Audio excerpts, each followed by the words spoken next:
This week on Rockstar Superhero.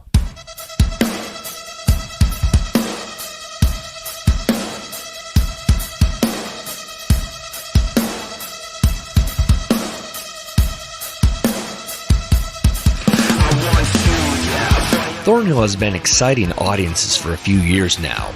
A monster band hailing from the land down under, this Australian quintet knows how to put it down and wrap you around their sugary fingers. I was honored to chat with frontman Jacob Charlton about the way the music business and the band's fan base has gravitated increasingly towards them as their sound and look has matured. It may not be easy to be this badass, but Thornhill makes it look like it's a run around the park. Make sure you check out their new album, Heroine, to discover the musical tricks the band plays on you as it lulls you into its heavenly power pop realm. I imagine the band will be spending the next year on the road in support of their new record, one way or another. So make sure you check them out as soon as you can, because Thornhill is definitely going to the top. With that, please enjoy my conversation with Jacob Charlton, the very interesting singer of Thornhill. It's June 2022, and you're listening to Rockstar Superhero.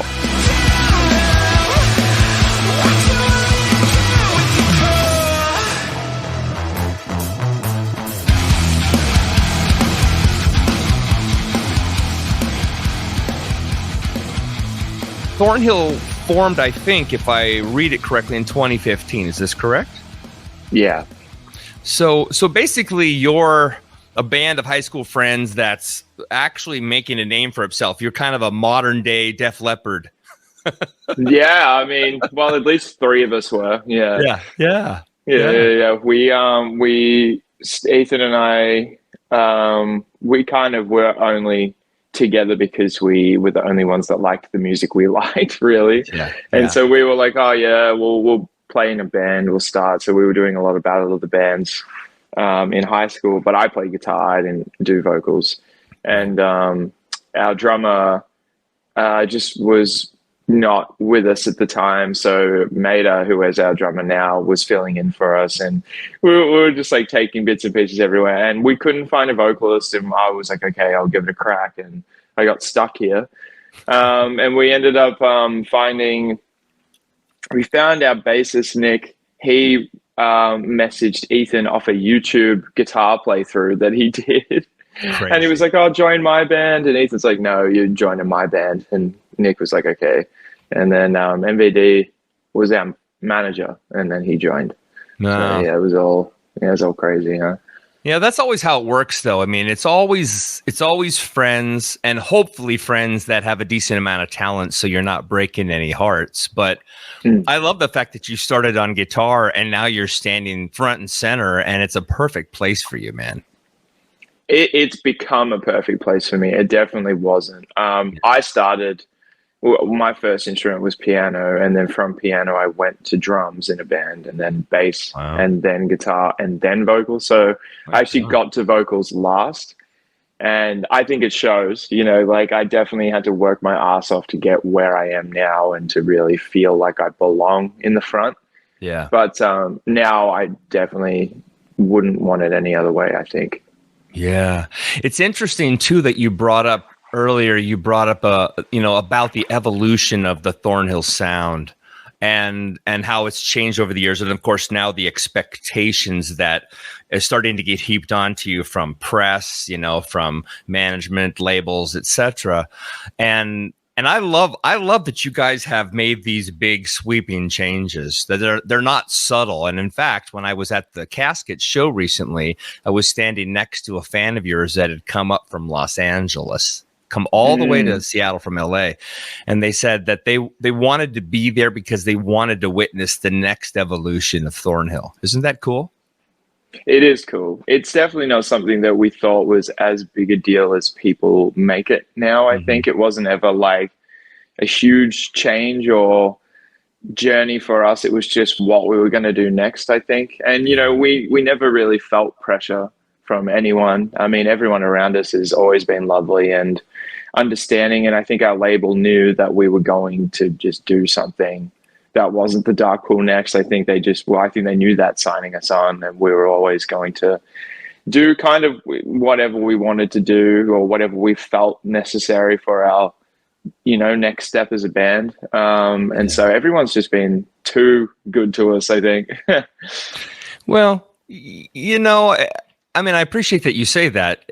It's nice that you recognize it, actually, because so many bands, man, there's this weird dynamic that occurs with artists. It's one of two kinds. It's the sort of the needy artist who is sort of struggling with identity. And I'm not saying you're actually either of these two kinds, but what I've experienced a lot is the guy who struggles with identity, or the guy who knows who he is and lets everybody know it all the time.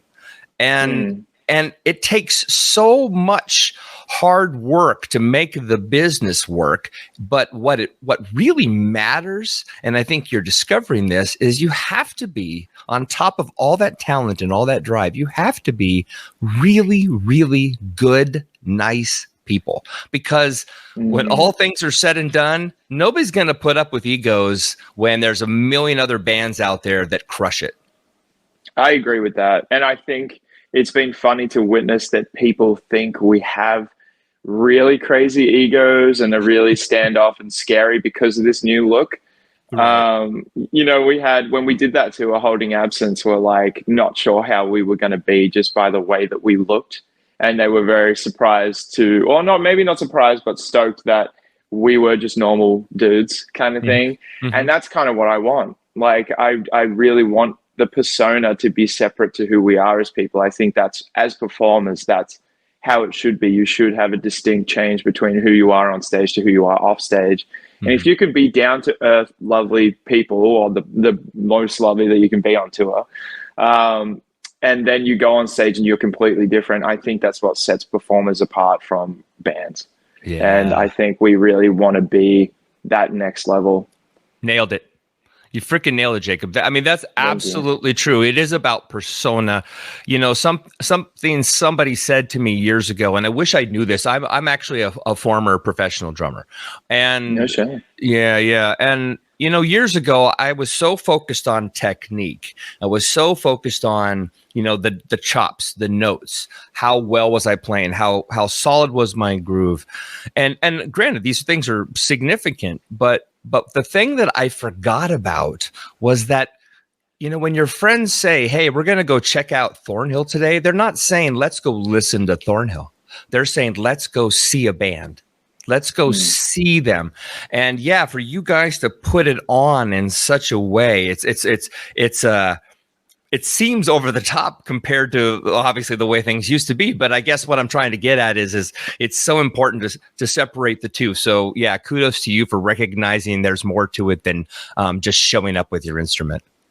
Yeah, thank you. It's something we're going to progress with in the future for sure. And it was a big journey I made by myself through the creation of this record, trying to find that character and trying to find a way to sing differently and new for me, because my roots are very, I was in the choir. That was like the first time I sung as a kid. And then from there, I kind of taught myself, and a lot of my technique is very choir. It's very sing this way. And I spent a long time unlearning that for what I really wanted to be going for. And, I just thought that you can hang back on lyrics and you can really sing and emote the way that you are writing. Oh my God, can you hear that? I'm going to go kill that cat. Hang on one second. Okay. Oh my God. I don't hear it, but that's okay. Oh, it's tripping me out. This cat is killing me. Okay, even though I don't care that this is happening, I might even leave this in. I am still going to make an edit mark just in case. So if I leave this in or I forget to edit it out, it's all Jacob's fault. It is all Jacob my fault. And the cat. Oh my God, at 20 minutes, man, that's hilarious. Oh, buddy. Sorry. Okay, what were we talking about? Well, we're talking about the fact that actually you mentioned trying to unlearn being a choir boy. Yeah. Oh yeah. Trying to unlearn technique, because the problem is with choir is that they really teach you how to sing in a group. They don't really teach you how to be a frontman or, sing. Like I never got taught how to be a frontman. I thought, you just go up and sing and that's great. Like, hell yeah. And I didn't realize when I took the job what it entailed and what it really could mean if I wanted it to. Yeah. And I think I'm finding that every time I go on stage, like what I can do and what I can become for this band. And it's something I've been really looking at in like a lot of like icons of heavy music I don't think really exist anymore, especially like the 90s was such a massive era for heavy music. And I think that was when it was really cool. That was when great. It was great. And it was so character driven. Every band was different. Every band has such flair and such character. And like, when I was kind of coming up with the persona I did for this record, I touched on not only, 90s acts of dressing however you want and not caring in that rock star Nirvana kind of MTV attitude, but I wanted to become a performer kind of in the realm of Elvis and really like take on a role that is more than myself for this band and just really kind of add so much more depth of character and performance to everything that we do. And it was a fun journey. It's cool seeing people recognize it, I guess. Yeah. Well, I mean, guys like me are paying attention to it. I mean, and if an old man is paying attention to it on the other side of the world, chances are, right? Just like I mentioned, that young couple that came up from LA, people do love this switch, and they what they are, they're doing exactly what you said. They're seeking their rock stars. They're seeking them. And they're not finding a lot of them. And, I'm fortunate. I meet, a couple hundred new bands every year. And it's been a blast and a blessing and frustrating at times. But overall, I've seen killer band after killer band. And of course, it's my job to talk to them and to sort of weed out the bits and pieces that make them a little bit different from, the predecessors or their contemporaries. But you're different because you have stepped into that role, Jacob. You have become, and you're obviously, it's a work in progress too, but you've become the rock star frontman, if you will. And I think it's like Matt from Caskets. That dude is a frontman. That man owns the stage. And you know what I'm talking about because you spent the last month and a half with them. So 34 shows. Yeah, and so that tour, that's what was so great about that night, and why Seattle went nuts for you guys is because of it's something that fans rarely experience anymore, being captured and pulled into the music. And if you notice, I'm sure you notice this from the top of the stage, man. You're looking out and you see everybody, and they're all fixed on you. Nobody's really looking around. So that says something for what you're doing. No question there. But how do you feel about that, knowing you're kind of hitting it out of the park a bit? I know in myself that I have a lot more to do and a lot more I want to do, I think. So like it's been hard at times to take it in because I don't always get off stage thinking I nailed it. And I know that there's a lot of things I could improve on. And I think I'm on my way, and I think a lot of people have been telling me I'm on my way, which is really cool to have that kind of pat on the back feeling like you're doing a good job, keep doing it, because you don't get that when you're becoming the character. You know what I mean? Like I wasn't feeling like that when I was writing this. I was more like, oh my God, like this is scary. But now that people are like, oh yeah, I see it. I think it's really cool. It's been fun, but I see myself on stage and I want to do more. Like I want more from it. I want to keep pushing as hard as I can and do things that you don't see now. Like I have been taking inspiration, but now I want to become whoever I'm going to be completely on my own. And I'm keen to keep progressing with it, to be honest. Well, the world is missing David Bowie. It's missing Freddie Mercury. Yeah, that's where I'm going. That's what I'm trying to do. Right? There's something about that. It's not just iconic. These are people who have chosen a character. They believe in the character more than the audience does. Right? Yeah. And to have that. that has to come from somewhere, though. I mean, were you nurtured well as a child? Because typically guys like you either have a family sort of, like I call it the family portrait, right? You have a family that absolutely gets behind you, supports you, and sort of empowers you because they entrust you with the family secret, whatever that is. Or there's the other side that says, you're never going to amount to anything. And you kind of give them the finger, you thumb your nose at it, and you go, which side of the fence, I have a bit of both, to be honest. My family's pretty rocky. As in not good at the moment. But my siblings probably are the good ones. Like my brother did a lot of acting and theater. My sister was a dancer.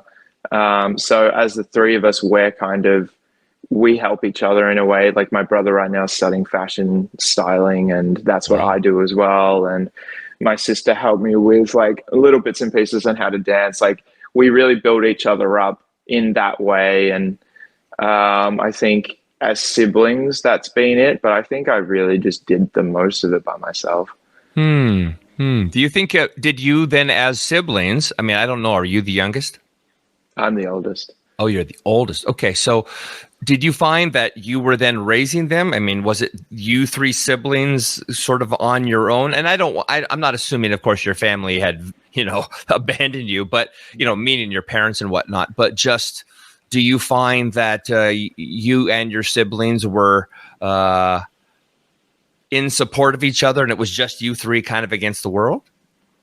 Nah, probably not as much, but my brother and I are extremely close, I think, and I definitely feel like a bit of a parent to him, especially a lot through lockdowns. That was a big one. Like it was really cool because he is really into Elvis and he's really into like the fashion side of things that I am, and it was really cool to nurture each other in that sort of way because he definitely helped with the development of the character because he's really on the sidelines going like, yeah, do it, or you can do more kind of thing. And he's been really fucking good, which is why I posted an Instagram post about him as one of my big influences for this record because he was amazing through it all, and he continues to be. So I think for sure. And my sister is very, very supportive. She comes to every show. So and so are my parents. Like Well, I hope that wasn't too personal. I could kind of sense a little trepidation. I don't want to just step on that uncomfortable family dynamic. No, it's a shit show right now. But, well, but it's life, man. I mean, we all go through phases. I mean, I feel like I was raised really well, and yet there were certainly times if I really look back and unwind it a bit, I'm like, oh my gosh, like how did I get through that moment? But it's life, man. It's hard to be around anybody, let alone a small group of people for 18 to 20 years. I mean, I can imagine. Yeah, I can fucking imagine. And being in a band is difficult on another level because now you're married and you don't get to have sex with each other. I don't even want to think about that part of my life yet. Oh my God. I'm happy just living where I'm at right now for a bit. Yeah, good for you. I got time. Yeah, you do. So why the name Thornhill? I know I could have looked this up, but I purposely left this open because I wanted to ask you particularly. And before you answer, it sounds like a hot take on Christ at Golgotha. And so I was wondering if when you mentioned choir boy, I didn't know if that was church based or if that was school based, but tell me a little bit about that background and how did Thornhill come to be as a name that you chose?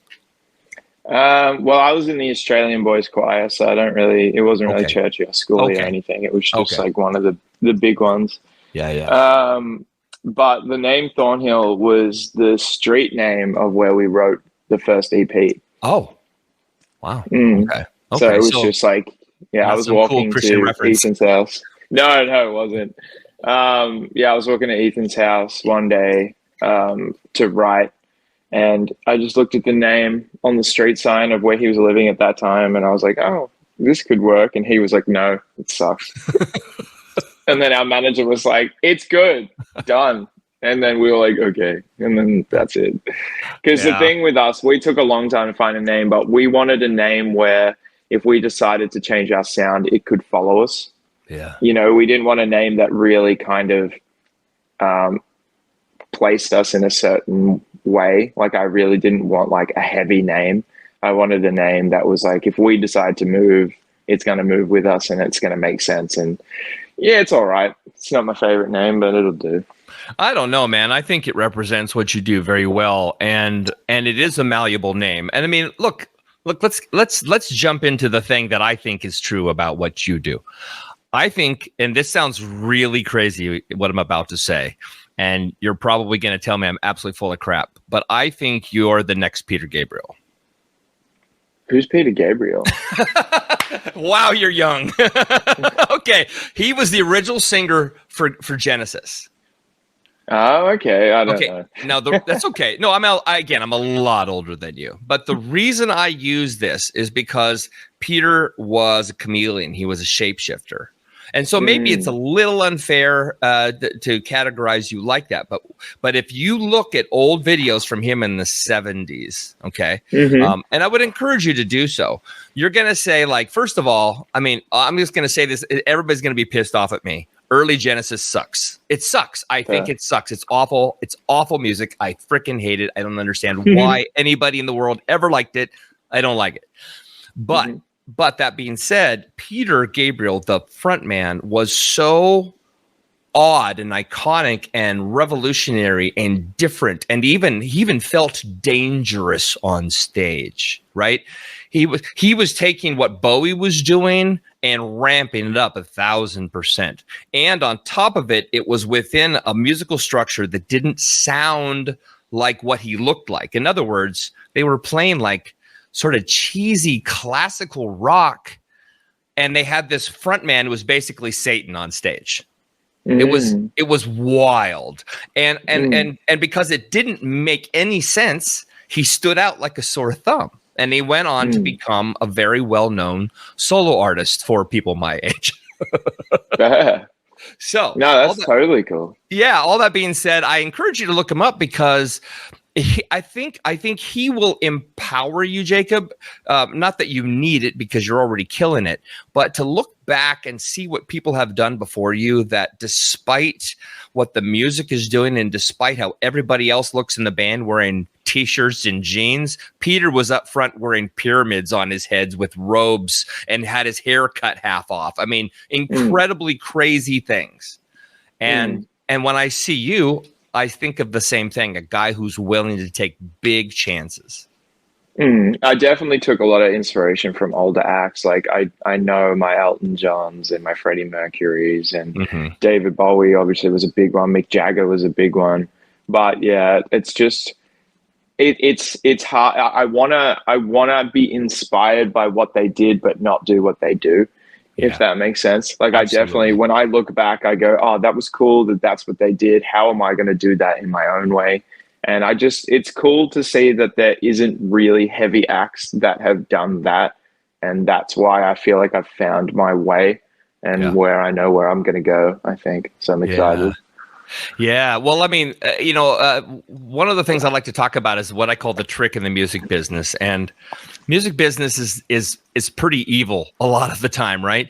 It's all about controlling the artist, using a system in place, management, everything else. And not to knock, I'm not knocking yours, of course, but all these different components of the music business will control how an artist sort of develops, right? They have more of their pulse on you than you have on you a lot of times.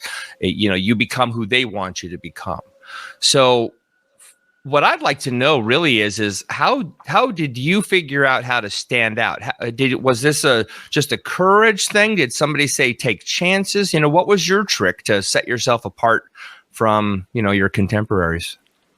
I think it's just the Thornhill way, to be honest. Ethan and I have always wanted that. I mean, we went into music very much like, we write for us, we're going to do whatever we want to do. And if people follow that, then that's the bonus. That's why we do it, kind of thing. But yeah, we've never been told where to go or what to do. I think the thing with our management and our label and everyone that helps and follows us is that they've been absolutely lovely and nurturing. Like, we've never really felt at all pressured to do anything. The only pressure we ever feel is fucking timelines and hitting like due dates and things like that, because we're horrible at that. We very much take our time, but we understand why those things are in place.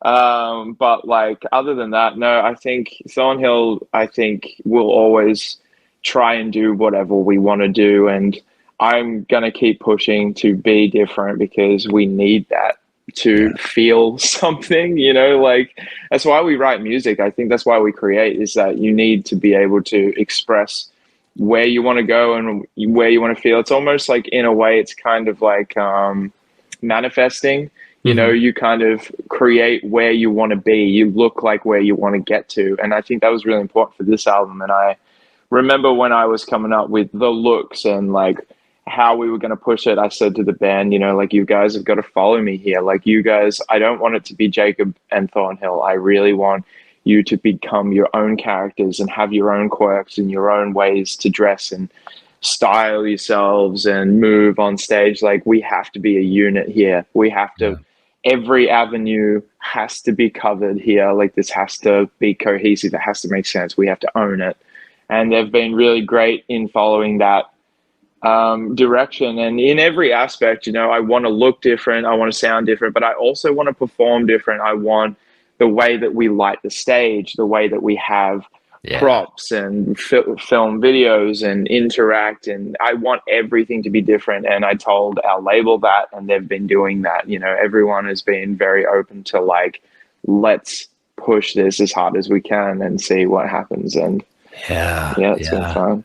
Yeah, I was actually surprised that, you know, of course we've talked about this a bit today, but you know, there's bands like Bandmade. You probably don't know who they are. They're a Japanese, you know, an all-girl Japanese band, and they dress like maids. But what they do is they're a really great rock band, but they each have a character, and they play that character no matter where they go. And they wear that character all day, every day. So if one of the girls heads out to a coffee shop, she's playing Misa, the bass player. Does that make sense? Damn. Wow. Yeah. Yeah. And you know, then you got guys like, Marilyn Manson, right? Who are almost always in makeup, or certainly in some creep mode, right? They're playing that character all the time. They start believing they're this person.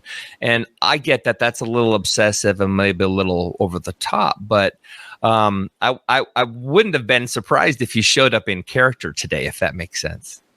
Fair. Yeah, no, it's not. I like the distinction, because I'm very much like, my character on stage, I don't want to be that in real life. Like, that's not me. It's kind of thing. I like the distinction that's different, because I'm not like, it's almost like a face, and I don't really need to put that on everywhere. Like, I'm very comfortable with who I am in my normal kind of life. And, you know, I've got other things I do and other people I see, and I don't need to, you know, and I can't be fucked putting makeup on every day.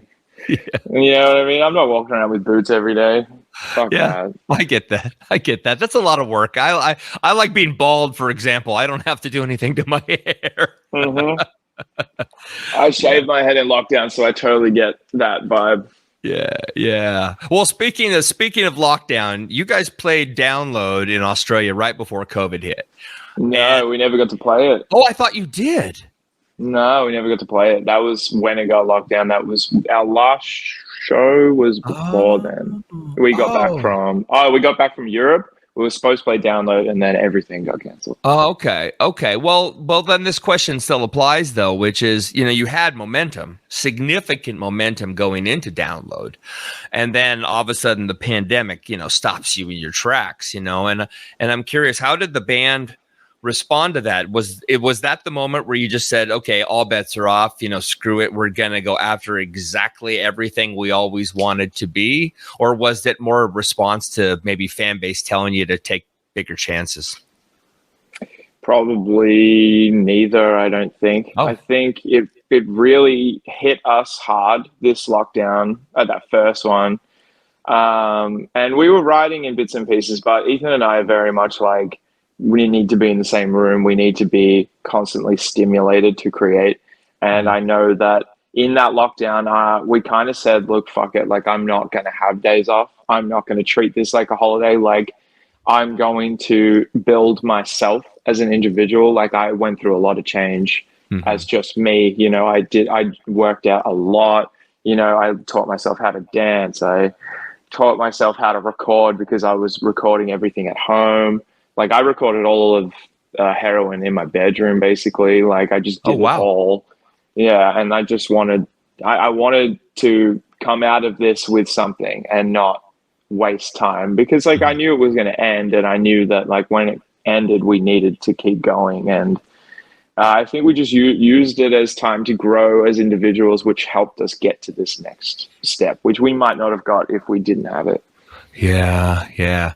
So I've heard a few tracks off of the new record. I obviously haven't heard the whole thing. True. But what's the hot take on the new thing? You know what I mean? Are you getting some solid responses? Like last night's takeaway, how did everybody respond? Everyone was stoked last night. I mean, to be fair, I only woke up like half an hour ago. Good for you. You can only do that when you're young. Yeah, I know. Oh God, I'm quite hungover from last night. That's for sure. Yeah. So I haven't really been on my phone. Haven't really checked it out yet. I know that Reddit probably still doesn't like us. But I think it doesn't. I don't care.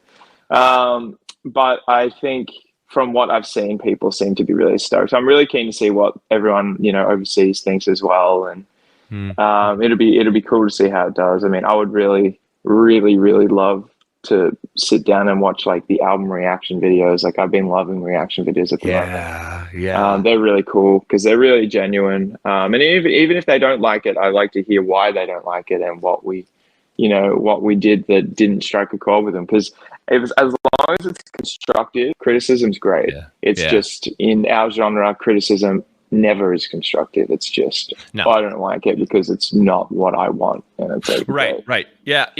There's too many genres in the heavy music business, and everybody feels like that whatever genre or micro genre they're listening to, that they're in love with, it has to be exactly how it is, and it cannot deviate, or you're wrong. Exactly. And that's what we're trying to change, because I don't give a shit about that attitude. Like, I didn't even know what metalcore was until people told us we were metalcore. So forever, Thornhill is going to keep pushing you. And if you don't want to be pushed, then you know we're not for you, and that's fine. But like, I think our genre needs a kick up the arse a bit, and I think it needs to expand. Otherwise, it won't succeed, and people won't keep making music for it. Yeah. Well, I mean, on top of that, you know, you said about, you know, you were talking about people responding to the album or the new music, or people on Reddit talking crap about you. Trying not to swear so much. And the thing that I've noticed is that if you're looking for it, I mean, all you're going to find is negative stuff. I mean, that's the thing. There's always going to be, I don't care if you're the biggest band in the world, there's going to be more people that hate you than love you. That's just always going to be that way. And it's so easy nowadays for anybody to be a keyboard warrior and hide behind their anonymity on Facebook or Twitter or wherever. And so I just encourage you to, you know, stay healthy and stay in front of it. But no matter what, I mean, stay being Jacob, stay being everything that makes Thornhill incredible, because what does set you apart in my mind is you have this relentless desire towards newness and creativity. You're clearly a good guy, and you're making waves in a real way, or a guy 8,000 miles away wouldn't be talking to you right now. Thank you, dude. I appreciate that. I think for me, I don't actually read anything, really. I just don't care in that sense. Like, the people that love it and the people that I want to talk to are the people that come to shows, and they're the people that I'm going to see. Gotcha. And I don't know, I don't really, if you feed into it, like I don't like social media in general. If anything, I'm pretty sure I'm going to get rid of all of it, because I don't have Twitter or Facebook. I deleted the apps a long time ago. I really only have Instagram. And it's just, I don't know, it's just social media for me is the thing that's ruining everything. And I'm very much ready to get out of that and just, like you say, keep following who I'm going to be and see the people that like it when they come to shows. Yeah. Well, you'll see a guy like me standing up front smiling with my little girl, so you're doing something. I love that. I hope so. We're going to take a photo next time we're there. Oh, we're there soon. Yeah, you're coming back. Yeah, we're coming back. Yeah, I'll be there. Like I'll be there. Now. I'll be there for sure. I'll be standing right up front, and she'll be standing right next to me, probably wearing the same white hat. So we'll get some shots. Look, before I let you go, one of the key tenets, in fact, probably the most important aspect of my show, is really, as I mentioned before, the formation of the artist. But it's about what you've learned over the years as an artist, and your growth, the things that have come through failures, of course, and with failures comes self-destructive habits. And this is something I ask every artist, but I look at you and I see a guy who's had so much success and he's so aggressive in his belief that he's capable. Do you have a self-destructive habit? And if so, how has it affected you? Oh, I have a million. Oh my God. Like, you just overcome them. Oh yeah, I had to. Yeah. I really had to. I would say I'm the best version of myself right now. Like literally in the last 6 months, probably. But before then I was a fucking mess. Oh my God. Like I did this thing where I would just be stressed so hard about how my voice was going to sound that I would stress myself sick, and I would end up being sick for shows and being bad like I was projecting I would be. And like I just had such problems with my voice over the years. Like my technique was just so bad and my screams were just yells that I would blow out by the first song, and I couldn't tour, and I struggled to like stay in tune because the instruments are so low and distorted that I can't hear the notes. Like there's so much I struggled with live, and obviously I got hounded for it. Everyone always used to say I was the worst, and I understand that. Like, but the thing is, like, even to become the best, you need time. And just because Thornhill took off really quick for most heavy bands, we didn't really have that time. It was just go, go, go, go, go. And it was playing catch up all the time.